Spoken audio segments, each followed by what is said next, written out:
नमस्कार साथियों, कैसे हो आप सभी। राजभाषा हिंदी की कक्षा में आप सभी का स्वागत है। आज हम लोग जून 2007 के प्रश्नों को करेंगे। पहले भाग में हमने किया था 1 से 25 तक के प्रश्नों को और दूसरे भाग में हम लोग कर रहे हैं 26 से 50 तक के क्वेश्चन को। तो आइए शुरू करते हैं आज का ये वीडियो।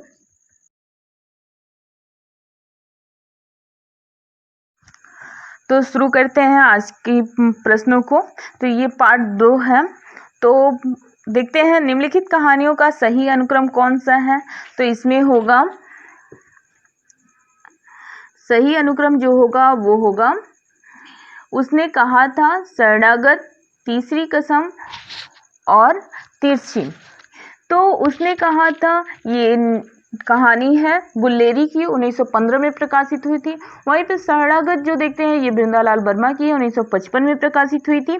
तीसरी कसम जो है 1956 में हुई थी, फलस्वरात नेहरू की रचना है। वहीं पे तिरछी देखते हैं वो उदय प्रकाश की रचना है, 1989 में इसका प्रकाशन हुआ था। अगला देखते हैं निम्नलिखित निबंधों का सही अनुक्रम कौन सा होगा। तो इसमें सही अनुक्रम बताना है। तो इसमें होगा चिंतामणि, अशोक के फूल, चितवन की छां और रस आखिर, ऑप्शन नंबर ए। तो इसमें देखते हैं चिंतामणि जो था 1939 में प्रकाशित हुई थी, रामचंद्र शुक्ल की ये निबंध संग्रह है।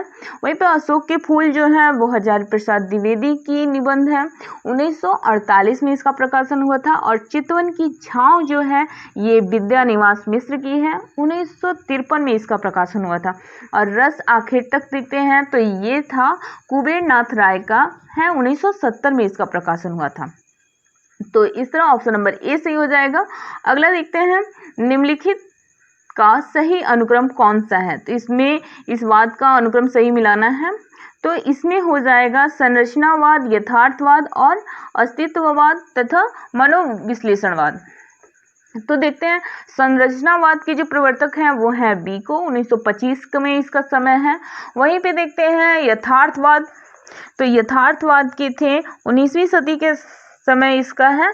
और इसको 3 लोगों ने मिलकर इसका प्रवर्तन किया था। एक फ्रांस के थे, ब्रजॉक करके नाम इनका था, और वहीं पे ब्रिटेन के एक थे जॉर्ज एलियट, और अमेरिका के जो थे वो हॉलवेल करके थे। इन 3 लोगों ने मिलकर यथार्थवाद का प्रतिपादन किया था 19वीं सदी के लगभग। और अस्तित्ववाद को देखते हैं तो अस्तित्ववाद जो था वो कार के द्वारा इसका प्रकाशन हुआ था, मतलब इसका परिवर्तन किया था इन्होंने 1813 से 1855 के बीच में। वहीं पे मनोविश्लेषणवाद जो है इसको फ्रायडवाद भी कहते हैं, क्योंकि सिगमंड फ्रायड ने इसका परिवर्तन किया था, परिवर्तक है। और 1956 से 1929 के बीच में इसका समय आता है। तो इस तरह ऑप्शन नंबर डी सही हो जाएगा। अगला देखते हैं इन रचनाकारों को उनके लेखकों के साथ सम्मिलित करना है। तो रेखाएं बोल उठी, ये है ये रचना है देवेंद्र सत्यार्थी की। वहीं पे अतीत के चलचित्र जो है वो है महादेवी वर्मा का जिंदगी मुस्काई, ये है कन्हैयालाल मिश्र प्रभाकर का। मील के पत्थर जो है ये है रामकुमार वर्मा का। अगला देखते हैं इन साहित्यिक इतिहास ग्रंथों को उनके लेखकों के साथ सम्मिलित करना है। हिंदी साहित्य का नया इतिहास जो लिखा है वो उसके लेखक हैं बच्चन सिंह। वहीं पे देखते हैं हिंदी साहित्य का वैज्ञानिक इतिहास लिखा है गणपति चंद्र गुप्त ने। वहीं देखते हैं हिंदी साहित्य का आलोचनात्मक इतिहास लिखा है राम कुमार वर्मा ने। हिंदी साहित्य का संवेदना का विकास लिखा है तो ये लिखा है राम स्वरूप चतुर्वेदी ने। और लक्ष्मी सागर वैष्णव ने एक हिंदी साहित्य का इतिहास एक अनुवाद किया था। हिंदुई साहित्य का इतिहास नाम से एक साहित्यिक ग्रंथ का अनुवाद इन्होंने किया है। अगला देखते हैं इन काव्य पंक्तियों को उनकी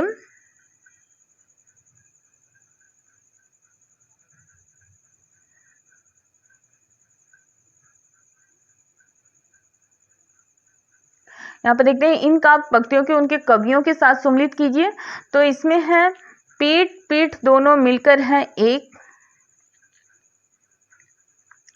तो ये पंक्ति है निराला की।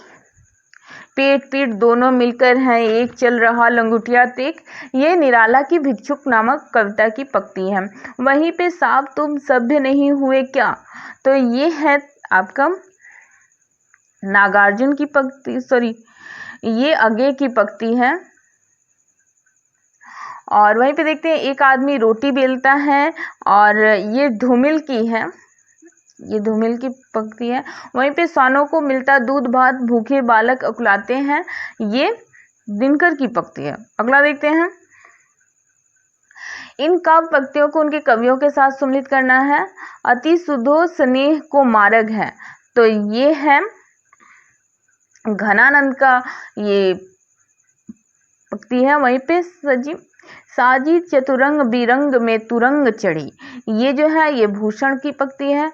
गुलगुली गिल में गलीचा है गुनीजन है, तो ये है पद्माकर की है। आगे की कवि रिझी है तो कविताई न तो, राधिका कन्हाई सुमिरन को बहानो है, तो ये है भिखारी दास की पंक्ति है। अगला देखते हैं इन रचनाकारों को उनके काव्य भाषा के साथ सम्मिलित करना है। तो है बिसल पाल रासो, ये किस भाषा में लिखी गई है ये बताना है। तो बिसल पाल रासो जो है ये नल सिंह के द्वारा लिखी गई है, तो और ये आदिकाल की रचना है। तो आदिकाल में ज़्यादातर रचनाएं अपभ्रंश में ही है, तो ये अपभ्रंश होगा। चर्या गीत जो है ये संध्या भाषा में लिखी गई है। कृति लता जो है ये मैथिली भाषा में लिखी गई है और ये विद्यापति की रचना है। और वहीं पे अगर देखा जाए तो कीर्ति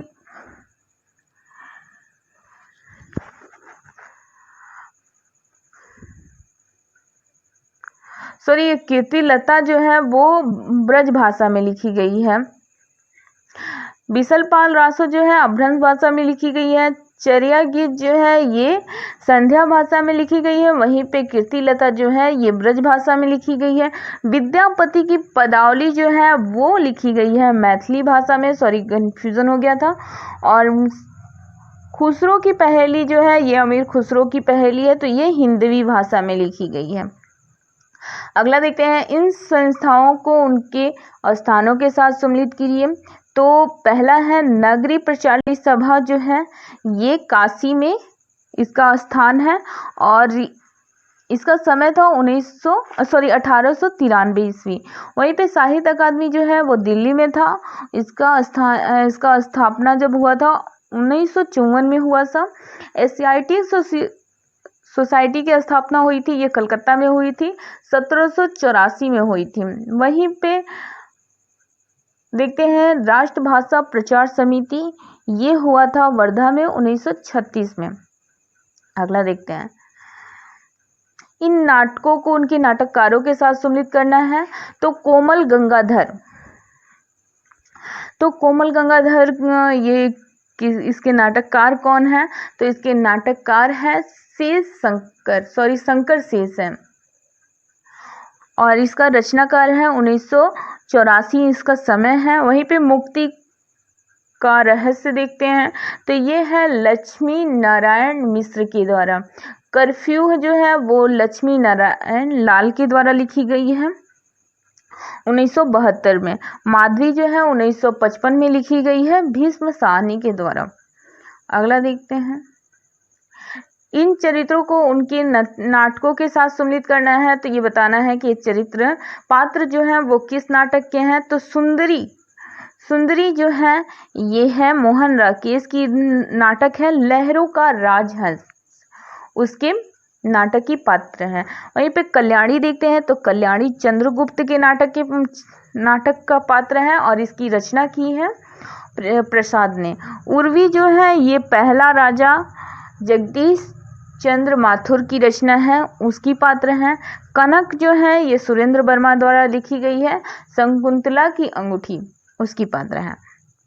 अगला देखते हैं इन कवियों को उनके कविताओं को उनके कवियों के साथ सम्मिलित करना है। तो परिवर्तन जो है वो पंत की कविता है। तो पंत जो थे एक प्राकृतिक कवि थे। और वहीं पे देखते हैं अगला, यमुना के प्रति। तो यमुना के प्रति जो है ये निराला की रचना है। पेशोला की प्रतिध्वनि ये प्रसाद की रचना है। वहीं पे सोन मछली जो है ये आगे की पंक्ति है, रचना है। सॉरी, अगला देखते हैं, निम्नलिखित पत्रिकाओं के उनके संपादकों के साथ सम्मिलित करना है। तो पहल नामक जो पत्रिका आती है उसके संपादक जो है वो हैं ज्ञान रंजन है। वसुंधरा जो है ये है कमला प्रसाद इसके संपादक हैं। वहीं पे तद्भव जो है ये 1999 में इसकी स्थापना हुई थी, अखिलेश। कथा क्रम ये शैलेश सागर के द्वारा संपादित होती है 2000 ईस्वी में। अगला देखते हैं, प्रश्न संख्या 39 से 45 तक दी गई स्थापनाओं और तर्कों को ध्यान पूर्वक पढ़कर बहुविकल्पी उत्तरों में से सही उत्तर का चयन करिए। तो इसमें स्थापना है, मिथक सामूहिक जीवन का संचित अनुभव है। तो तर्क है क्योंकि इसे सामाजिक स्तर पे विश्वास का व्यापक आधार प्राप्त होता है। तो मिथक सामूहिक जीवन का संचित अनुभव है, तो ये सही है। वहीं पे देखते हैं क्योंकि इसे सामाजिक स्तर पे विश्वास का व्यापक आधार प्राप्त होता है, तो ये भी सही है। अगर देखा जाए तो लोक प्रचलित पौराणिक कथाओं को मिथक है, जो भी पौराणिक कथाएं मिलती हैं वो मिथक है। मिथक सामूहिक जीवन का अर्थात समाज का संचित अनुभव होता है। मिथक का सामाजिक स्तर पर विश्वास व्यापक आधार होता है क्योंकि ये पौराणिक कथाओं का आधार लेकर धर्म से जुड़ा होता है। इस तरह अगर देखा जाए तो ऑप्शन नंबर सी सही होगा क्योंकि ये दोनों ए और आर दोनों सही हैं। अगला देखते हैं, उत्तर आधुनिकता के अनुसार मनुष्यता की शत्रु है। उत्तर आधुनिकता के अनुसार तकनीक मनुष्यता की शत्रु है। तो ये मनुष्यता की शत्रु है ये बताना है, तो सही है। तकनीक जो है वो मनुष्यता की शत्रु है क्योंकि इसमें मानव की नैसर्गिकता समाप्त हो गई और उसका अपनी प्रकृति से अलगाव हो गया। तो ये भी सही है। तो इस तरह ऑप्शन नंबर डी सही हो जाएगा। देखते हैं कैसे, उत्तर आधुनिक विमर्श के केंद्र में प्रौद्योगिकी यानी कि तकनीकी को उपभोगवाद बाजारवाद है। यह तकनीकी मनुष्य को शत्रु हो गई है। ये जो भी तकनीकी है ये मनुष्य की शत्रु के समान है और बाजारवाद ने मनुष्य को एक संसाधन बना दिया है। इससे मानव नैतिकता का अंत हो जाता है और वो प्रकृति से खुद को अलग महसूस करने लगता है। वहीं पे अगला देखते हैं, स्थापना संसार में मनुष्य जाति के पीछे कविता हृदय के भाव को लेकर ही उठती है। यह धारणा आज तक चली आ रही है। तो ये सही है। मनुष्य में संसार में मनुष्य जाति के बीच कविता हृदय के भाव को लेकर उठती है। ये धारणा शुरू से चली आ रही है क्योंकि कविता का संबंध कल्पना से है, यथार्थ से नहीं है। तो नहीं, ऐसा नहीं होता है कि कविता सिर्फ कल्पना के आधार मान के ही लिखी जाए, कविता यथार्थ पे भी आधारित होती है। इस तरह ऑप्शन नंबर ये आर गलत हो जाएगा और ए सही। तो ऑप्शन नंबर बी सही होगा। इसका देखते हैं व्याख्या के रूप में, तो संसार में व्यक्ति का उद्गम मनुष्य के हृदय में, जो संसार में कविता का उद्गम होता है वो मनुष्य के हृदय में उत्पन्न हुई भावों से ही माना जाता है। कविता का संबंध कल्पना और यथार्थ दोनों से होता है। अगला देखते हैं, स्थापना काव्य की आत्मा रस है, गुण रस के धर्म है। तो ये सही है। काव्य की जो आत्मा होती है वो रस है और गुण रस का धर्म है, ये सही है क्योंकि गुण रस का उपकारक है। तो ये भी सही है। तो इस तरह ऑप्शन नंबर डी सही हो जाएगा। इसका व्याख्या देखते हैं। सॉरी, ये दोनों सही है, तो ऑप्शन नंबर बी सही होगा। काव्य का आत्मा रस है। इस संदर्भ में आचार्य विश्वनाथ भी कहते हैं काव्य रसात्मक काव्यम, काव्यम रसात्मक काव्यम अर्थात रसात्मक वाक्य ही काव्य है। रस के धर्म निर्वाह करने वाले तत्व को गुण कहा जाता है। गुण को रस का उपकारक भी माना जाता है। और अगला देखते हैं, खंड काव्य में जीवन का खंड चित्र प्रस्तुत किया जाता है। तो खंड काव्य में जो होता है वो खंड काव्य में जीवन का खंड चित्र प्रस्तुत किया जाता है। तो ये सही है, चूंकि खंड काव्य में किसी के जीवन के खंड के एक भाग को प्रस्तुत किया जाता है, इसीलिए चरित्र काव्य का एक विशेष भेद है। ये भी सही है, ऑप्शन नंबर डी सही हो जाएगा। ए और आर दोनों सही है। खंड काव्य में किसी भी महान या प्रसिद्ध व्यक्ति के जीवन के एक खंड, भाग या हिस्सा प्रस्तुत किया जाता है तथा उसके जीवन में घटित होने वाली एक घटना को चित्रित किया जाता है। क्योंकि यह उसके चित्रण से संबंधित होता है, इसलिए इसे चरित्र काव्य का एक भेद माना जाता है। अगला देखते हैं, जिस नायिका के शरीर में नव यौवन का प्रवेश हो रहा है उसे मुग्धा नायिका कहते हैं और उसमें लज्जा भाव बड़ा प्रबल होता है। तो जिस नायिका के शरीर में नव यौवन का प्रवेश होता है उसे मुग्धा नायिका कहते हैं, उसमें लज्जा का भाव बड़ा प्रबल होता है। तो ये स्थापना सही है। वहीं पे देखते हैं, इसी कारण उसे परकीय नायिका की कोटि में गिना जाता है, तो ये गलत है। तो इस तरह देखा जाए तो ए सही है और आर गलत है। नव यौवन युक्त नायिका को इसका उम्र होता है 16 से 18, मुग्धा नायिका कहा जाता है। ऐसी नायिका को लज्जा की अधिकता होती है, मात्र इसी कारण से नायिका को परकीय नायिका नहीं कहा जाता है। और इसमें लिखा है कि परकीय नायिका की कोटि में रखा जाता है, तो इस तरह आर गलत हो जाएगा। अगला देखते हैं, स्थापना। रूप में कार्यावस्था एवं अर्थ प्रकृति को मिलाने वाला तत्व संधि है। आर है, क्योंकि काव्यांशों का संबंध एक और अर्थ प्रकृति से होता है तो दूसरी ओर कार्यावस्था से। तो इसमें होगा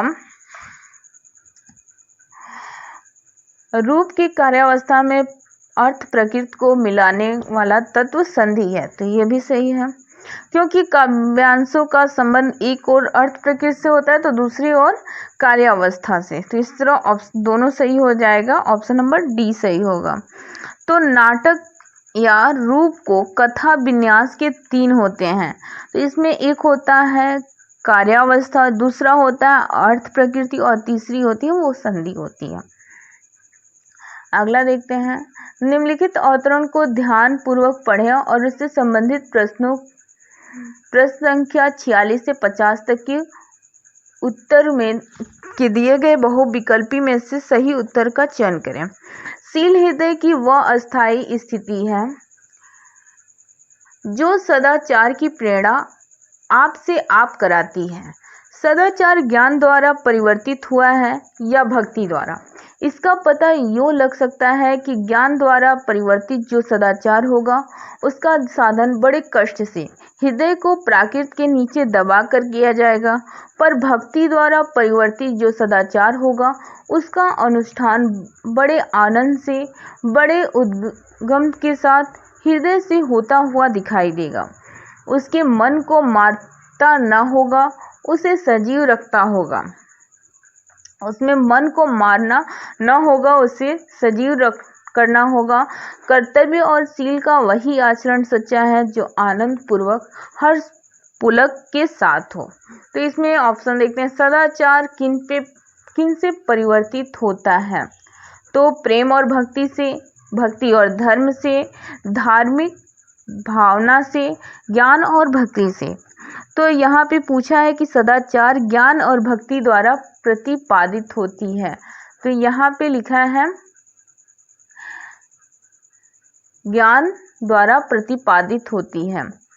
तो इस तरह सदाचार किनसे परिवर्तित होती है? तो ये होती है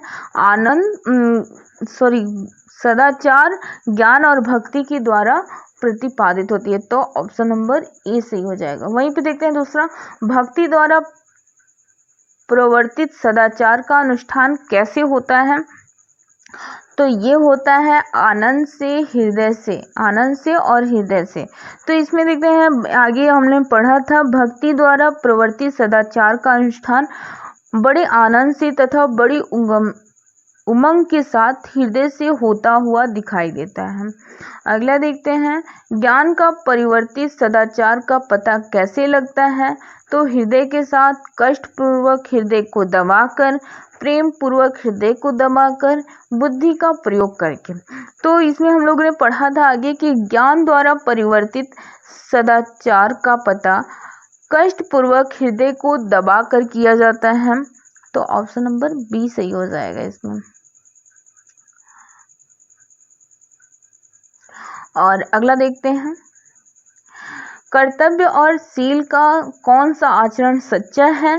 तो इसमें बताना है कर्तव्य और शील का कौन सा जो आचरण है वो सच्चा होता है। तो ये कर्तव्य और शील का वही आचरण सच्चा होता है जो आनंद और हर्ष से युक्त हो। तो जो आनंद और हर्ष से युक्त हो, ये हमने पढ़ा था। तो इस तरह ऑप्शन नंबर सी सही हो जाएगा। वहीं पे देखते हैं 50वां नंबर का क्वेश्चन, हृदय की वो कौन सी अस्थायी दशा है जो सदाचार को प्रेरित करती है? प्रेम दशा, शील दशा, ज्ञान दशा और भक्ति दशा। तो शील हृदय की वो अस्थायी दशा है जो सदाचार को आप ही प्रेरित करती है। तो इसमें होगा शील दशा, ऑप्शन नंबर बी।